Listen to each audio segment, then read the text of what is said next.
ನೋಣ ಬಾಣ ಇದು ಮ್ಯಾಕ್ಸಿ ಟ್ರಕ್ಕಿಂದ ಅಣ್ಣ. ಇದು ತಗೊಂಡ್ ಹೋಗ್ತೀನಿ ಅಂದ್ರೆ ನಿಮಗೆ ಇದು 36,000 ರೂಪಾಯಿ ಬೀಳ್ತಣ್ಣ. ಅದು ಫಿಟ್ಟಿಂಗ್ ಚಾರ್ಜ್ ಬೇಕು, ಫಿಟ್ಟಿಂಗ್ ಮಾಡ್ಕೊಡ್ಬೇಕಂದ್ರೆ ಫಿಟ್ಟಿಂಗ್ ಚಾರ್ಜ್ ಮತ್ತೆ ಬೇರೆ ಆಗ್ತಣ್ಣ. ಬಾಣ ತೋರಿಸ್ತೀನಿ. ಇದು ಅಶೋಕ್ ಲೇಲ್ಯಾಂಡ್ LS ಇಂದಣ್ಣ. ಇದು ಪೂರ್ತಿ ಬಾಡಿ ಇನ್ನು ಸ್ಟಾಕ್ ಅದಾವಣ್ಣ ಒಳಗಡೆ. ಇದು ನೀವು ತಗೊಂಡ್ ಹೋಗ್ತೀನಿ ಅಂದ್ರಣ ಇದು ನಿಮಗೊಂದು 33,000 ರೂಪಾಯಿ ತನಕ ಬೀಳ್ತಣ್ಣ. ತಗೊಂಡ್ ಹೋಗ್ತೀನಿ ಅಂದ್ರೆ ಫಿಟ್ಟಿಂಗ್ ಚಾರ್ಜ್ ಮತ್ತೆ ಅದು ಎಕ್ಸ್ಟ್ರಾ ಇರ್ತೈತಣ್ಣ.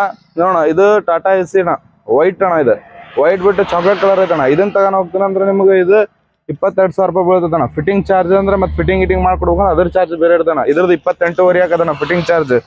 ನೋಡ್ಬೋಣ ಇಲ್ಲಿ ಜೀತೋದ್ ಐತಣ್ಣ. ನೋಣ ಇದು ಜೀತೋದಣ್ಣ ಕೆಳಗಡೆ ಇರೋದು. ಇದು ನೀವು ತಗೊಂಡ್ ಹೋಗ್ತೀನಿ ಅಂದ್ರಣ್ಣ ಇದು ನಿಮಗೆ ಒಂದು 23,000 ರೂಪಾಯಿ ಬೀಳ್ತಣ್ಣ. ಫಿಟ್ಟಿಂಗ್ ಚಾರ್ಜ್ ಅದೇ ಅಲ್ಲ ಎಕ್ಸ್ಟ್ರಾ ಇರ್ತಣ್ಣ, ಬೇರೆ ಇರ್ತದೆ ಅದ್ರ. ಇಲ್ಲಣ್ಣ ಇದು ದೋಸ್ ಪ್ಲಸ್ ಇಂದಣ್ಣ. ಇದು ಇಷ್ಟು ತೋರಿಸಿದ್ದು LS ಇಂದಣ್ಣ. ಇದು ದೋಸ್ ಪ್ಲಸ್ ಇಂದ.